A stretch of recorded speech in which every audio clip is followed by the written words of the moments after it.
Hi friends, last செஷனில் இந்த மாதிரி ஒரு டேபிளில் பவர் பாயிண்ட்லேயே டேரெக்டாக எப்படி இன்சர்ட் பண்ணுறதுன்னு பார்த்தோம். இன்சர்ட் பண்ணுறதுன்னு பார்த்துட்டு அதில் மார்ஜின் மற்ற விஷயங்கள் எல்லாமே டேபிளில் இருக்கக்கூடிய ஃபார்மேட்டிங் அண்ட் அலைன்மெண்ட், இதை போல் மல்டிபிள் காலம் டைட்டில் எப்படி பிரிக்கிறது, அதுக்கு இடையில எப்படி இதை போல் ஒரு கேப் கொடுக்கறது, இது எல்லாமே பார்த்தோம். இது எல்லாமே பவர் பாயிண்ட்டில் டேரெக்டாக இருக்கக்கூடிய டேபிள் இன்சர்ட் ஆப்ஷனை யூஸ் பண்ணி இன்சர்ட் பண்ணோம் அப்படின்னா பவர் பாயிண்ட்லேயே டேரெக்டாக எடிட்டபிளாக வந்துடும், நம்ம பண்ணிடுவோம். சில நேரங்களில் கிளைண்ட்டில் வந்து நமக்கு இதை போல் ஒரு இமேஜ் அமைச்சிருவாங்க. இதே போல் இமேஜ் அமிச்சா இது வந்து எடிட்டபிளாக இருக்காது. இந்த இதில் இருக்கக்கூடிய டெக்ஸ்ட்டை உங்களால் காப்பி பண்ண முடியாது. இது வந்து ஃபோட்டோ இல்லை ஒரு ஸ்கேன்டு காப்பியாக இருக்கும். இதுலேருந்து ஒரு எடிட்டபிள் டேபிளை எப்படி கிரியேட் பண்ணுறது அப்படின்றத தான் இப்போ பார்க்க போகிறோம். ஒரு இமேஜ்லேருந்து எடிட்டபிள் டேபிளை டேரெக்டாக பிபிடிலேயே நம்ம கிரியேட் பண்ணுறதுக்கு பதிலாக எக்ஸலில் நம்ம அந்த டெக்ஸ்ட் எல்லாத்தையும் எடிட்டபிள் டேபிளாக போட்டுக்கிட்டு அதை அப்படியே காப்பி பண்ணி எடுத்துகிட்டு வந்து பவர் பாயிண்டில் போட்டோம் அப்படின்னா எக்ஸல் ஷீட்டை வந்து ஒரு ரேஞ்ச் நம்ம காப்பி பண்ணி கொண்டு வந்து பிபிடியில் அப்படியே Ctrl+C Ctrl+V போடுறோம் அப்படின்னா அது டேபிளாக தான் இன்சர்ட் ஆகும். ப்ராப்பர் பிபிடி டேபிளாக தான் இன்சர்ட் ஆகுன்றதுனால நம்ம எக்ஸல் யூஸ் பண்ணி பண்ணுறது தான் ரொம்ப ஈஸி. ஏன்னா அதில் வந்து இதே போலவே செல்லு பிரிச்சிருப்பாங்கன்றதுனால ஒவ்வொரு செல்லுலையும் போயிட்டு டைப் பண்ணிடலாம். இல்லை நம்ம இதை பிபிடிலேயே இதை வந்து எடிட்டபிளாக பண்ணணும் அப்படின்னா இதில் எவ்வளோ காலம் எவ்வளோ ரோ இருக்குன்றதை பார்த்துக்கிட்டு அதுக்கேற்ற மாதிரி நம்ம இன்சர்ட்டில் போயிட்டு இன்சர்ட் டேபிளில் கொடுத்து பண்ணணும். அது வந்து கொஞ்சம் டிஃபிகல்ட்டாக இருக்கும். நம்ம எக்ஸலில் பார்ப்போம். இப்போ எக்ஸலில் இதை வந்து ஜஸ்ட் இந்த இமேஜ் அப்படியே காப்பி பண்ணுறோம். இமேஜை காப்பி பண்ணிவிட்டு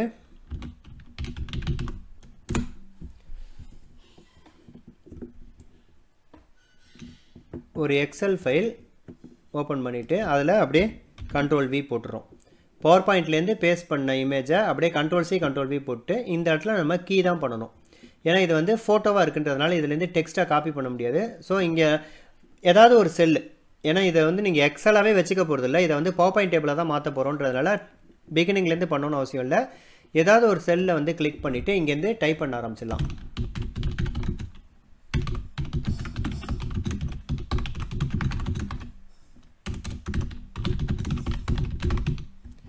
ஸோ இப்போ டைட்டில் டைப் பண்ணியாச்சு.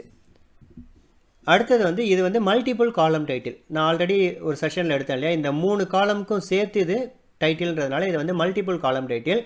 இதுக்கு ஒரு ரோ கேப் கொடுத்துட்டு நம்ம இங்கே அடுத்த ப்ராப்பர் காலம் டைட்டில் டைப் பண்ணிடுவோம்.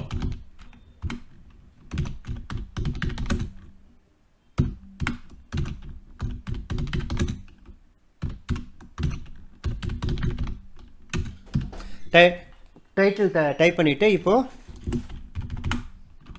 ஸ்டூடெண்ட்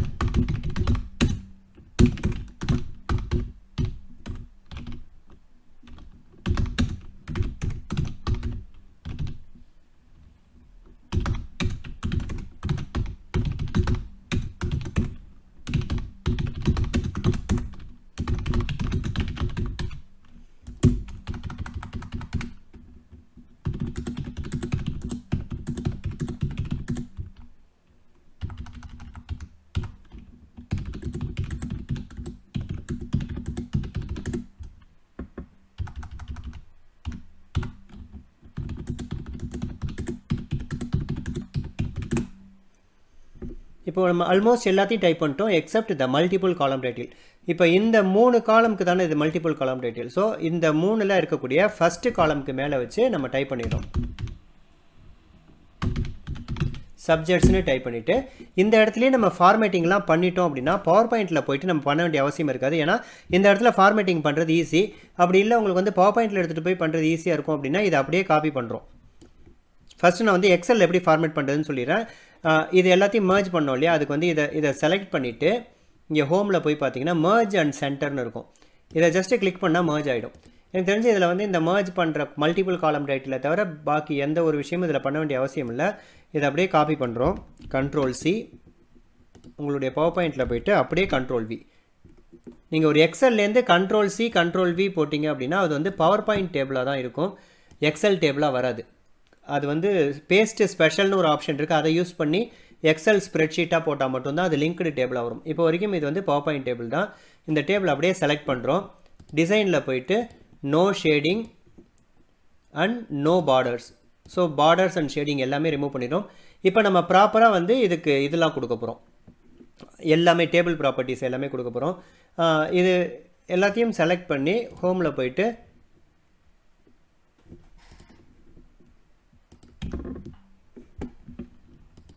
font செட் பண்ணுறோம்.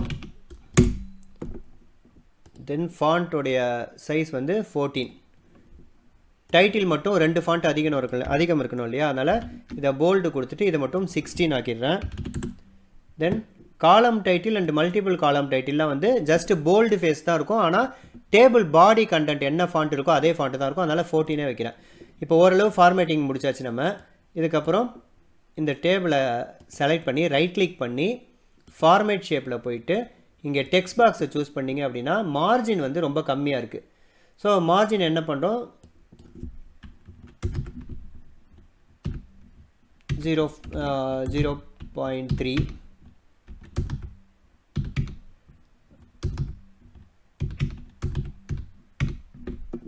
ஸோ இப்படி கொடுக்குறோம். இப்படி கொடுத்தது வந்து கொஞ்சம் ஜாஸ்தி தெரிஞ்சிச்சு அப்படின்னா கம்மி பண்ணிக்கலாம். ஏன்னா டாப் அண்ட் பாட்டம் மார்ஜின் வந்து நம்ம நிறையா கொடுக்கணும்னு அவசியம் இல்லை, லெஃப்ட் அண்ட் ரைட் தான் நிறைய தரணும். இதை போல் மார்ஜின் கொடுத்தாச்சு. இப்போது மார்ஜின் கொடுத்துட்டு அகைன் இதுக்கு ஒரு ஷேடிங் கொடுக்கணும். இந்த காலம் டைட்டில் அண்ட் மல்டிபிள் காலம் டைட்டில் மட்டும் செலக்ட் பண்ணி டிசைனில் போயிட்டு ஷேடிங், தென்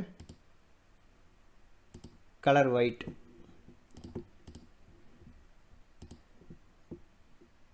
இந்த டாப் டைட்டிலுக்கு மேலே ஒரு லைன் வரணும் இல்லையா, அதுக்கு நீங்கள் நான் லாஸ்ட் கிளாஸில் சொன்ன மாதிரி பென் கலர் செட் பண்ணிக்கிறோம். பென் கலர் பிளாக்கு 1/4 இருக்குது, சாலிட் லைன் இருக்குது. இது கரெக்டாக இருக்குது. மாற்றணும் அப்படின்னா இங்கே போய் நீங்கள் மாற்றிக்கணும். எல்லாமே கரெக்டாக இருக்குன்றதுனால இதை வச்சுட்டு இந்த பார்டரை வந்து ட்ராப் டவுன் பண்ணி டாப் பார்டர் மட்டும் கொடுக்கணும். அதே பார்டர் தான் வந்து பாட்டம்லேயும் கொடுக்க போகிறோம்.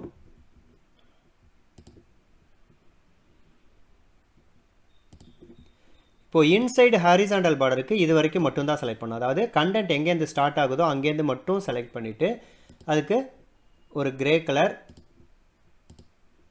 1/4 டேஷ்டு லைன். இது வந்து என்னுடைய ஆப்ஷன் தான். நம்ம டேபிள் வந்து ஏதாவது ஒரு கிளைண்ட்டுக்கு ரெடி பண்ணுறோங்கும்போது கிளைண்ட் ஏதாவது ஒரு ஸ்பெசிஃபை ஃபார்மேட் கொடுத்தாங்கன்னா அந்த ஃபார்மேட்டில் தான் நம்ம பண்ணணும். இதில் இன்சைடு ஹாரிசாண்டல் பார்டர்னு சூஸ் பண்ணிட்டீங்க அப்படின்னா ஆல்மோஸ்ட் இந்த டேபிள் வந்து எல்லாமே ஃபார்மேட் ஆகிடுச்சு. நான் F5 போட்டு பார்க்குறேன் அப்படின்னா க்ளீனாக உங்களுக்கு லெஃப்ட்டில் இருக்கிறது பிக்சர், ரைட் ஹேண்ட் சைடு இருக்கிறது வந்து நாம் க்ரியேட் பண்ண டேபிள்.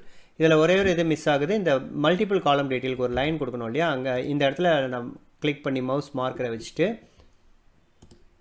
டிசைனில் போயிட்டு பென் கலர் வந்து ஒயிட் சூஸ் பண்ணுறோம்.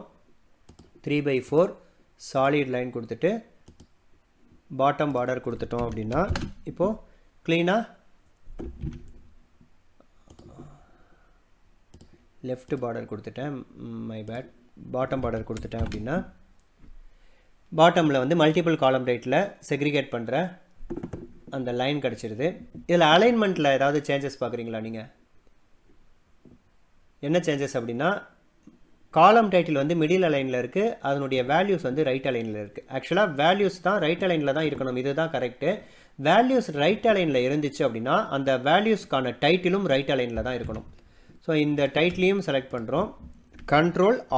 Control R is the shortcut key for right alignment. Total row always போல்டில் இருந்தால் நல்லாயிருக்கும்ன்றதுனால அதை மட்டும் செலக்ட் பண்ணி கண்ட்ரோல் B கொடுத்துக்கிறேன். இப்படி நம்ம ஒவ்வொன்றா இந்த ஃபார்மேட்டிங்லாம் பண்ணிவிட்டு நம்ம ஸ்க்ரீன்ஷோ போட்டு பார்த்தோம். ஏன்னா பவர் பாயிண்ட்டில் வந்து அதுவும் கஸ்டம் டெம்ப்ளேட்டை பொறுத்த வரைக்கும் லுக் அண்ட் ஃபீல் தான். நமக்கு எல்லாத்தையும் பார்த்துட்டு ஒரு ஃபார்மேட்டிங் QC மாதிரி பார்த்தோம், எல்லாமே கரெக்டாக ஃபார்மேட் ஆகிடுச்சு அப்படின்னா நம்ம நெக்ஸ்ட்டு டேபிள் போயிடலாம். இதுதான் வந்து ஒரு பிக்சர் கொடுத்தாங்க அப்படின்னா அந்த பிக்சர்லேருந்து எப்படி ஒரு பவர் பாயிண்ட் டேபிள் பண்ணுறதுன்றது தான் இப்போ சொல்லியிருக்கேன்.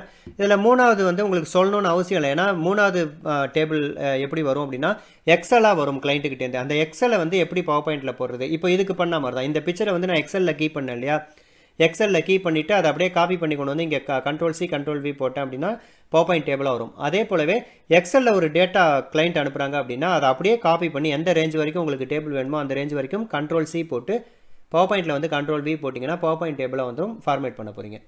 ஸோ இதுதான் வந்து மெயினாக வந்து ஒரு டேபிள் இன்சர்ட் பண்ணுறதுல ஃபர்ஸ்ட்டு வந்து இன்சர்ட் டேபிள் யூஸ் பண்ணி நம்ம டேரெக்டாக PPT டேபிள் இன்சர்ட் பண்ணி ஃபார்மேட் பண்ணோம். ரெண்டாவது பிக்சர் வந்துச்சுன்னா அந்த பிக்சரை வந்து டேபிளில் கொண்டு போய் பேஸ்ட் பண்ணிக்கிட்டு நம்ம கீ பண்ணிவிட்டு எக்ஸல்லேருந்து காப்பி பண்ணி எடுத்துகிட்டு வந்து PPT டேபிள் போட்டோம். மூணாவது எக்ஸலாகவே கிளைண்ட் டேட்டா அனுப்பிச்சிட்டாங்க அப்படின்னா நமக்கு வேலை மிச்சம். நம்ம வந்து ஜஸ்ட் அதை காப்பி பண்ணி கொண்டு வந்து இங்கே பேஸ்ட் பண்ணி இப்போது பிக்சர் டேபிளுக்கு என்னென்ன ஃபார்மேட்லாம் பண்ணணுமோ அதை எல்லாத்தையும் பண்ண போகிறோம். ஸோ இதுதான் வந்து three ways of inserting table in a PowerPoint slide. Hopefully இந்த டேபிள் பற்றின ட்ரைனிங் டுட்டோரியல் வந்து உங்களுக்கு ஹெல்ப்ஃபுல்லாக இருந்திருக்கும்னு நினைக்கிறேன். நெக்ஸ்ட்டு இன்னொரு பவர் பாயிண்ட் ரிலேட்டட் ஒரு டுட்டோரியலோட உங்களிடமிருந்து நெக்ஸ்ட் இன்னொரு பவர் பாயிண்ட் ரிலேட்டட் டுட்டோரியலோட உங்களை சந்திக்கும் வரை உங்களிடமிருந்து விடைபெறுவது உங்கள் வெங்கட். Thank you very much.